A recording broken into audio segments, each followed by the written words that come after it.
So I did, went over to Australia. I helped set up a publishing business, mainly online. And I loved Australia. We had my two girls over there. Wife, family were happy, got a citizenship, and we'd end up being there 10 years. But to be honest with you, all of the time, I was really only doing it for money. And I always thought about doing teaching at some point. My wife said, well, why don't you do it? Why are you waiting? I did a geography degree when I was 19, 20, and I could have gone into teaching at that point, but I just felt I was too young. I wanted to go out and earn some money. I moved down to London.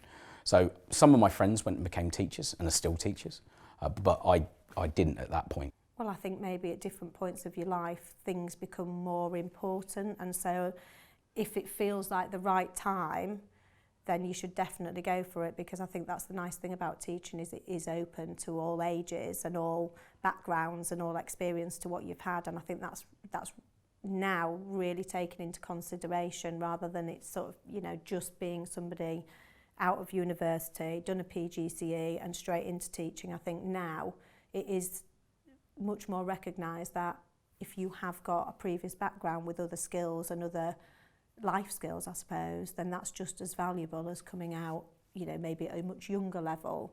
So I started out life as a professional musician a long time ago. I did a degree at Leeds College of Music in jazz studies, and I travelled all over the UK. I ended up becoming, just by happen chance, a peripatetic music teacher. I worked for Leeds Art Forms in Leeds City, and it was through that I actually thought, hang on, I'm quite good at this, and I quite enjoy this. So yeah, that's kind of what got me involved. So I studied law. I went to Sheffield Hallam and started a law degree. Loved it at the time, thought it was for me. I thought it's definitely the career path that I wanted to do. Into about the second year, I kind of looked around. I worked in like a practice, kind of like a practice chamber, and it was like for pro bono, working for free to help other people who had appealed, and it kind of, that this was their last resort.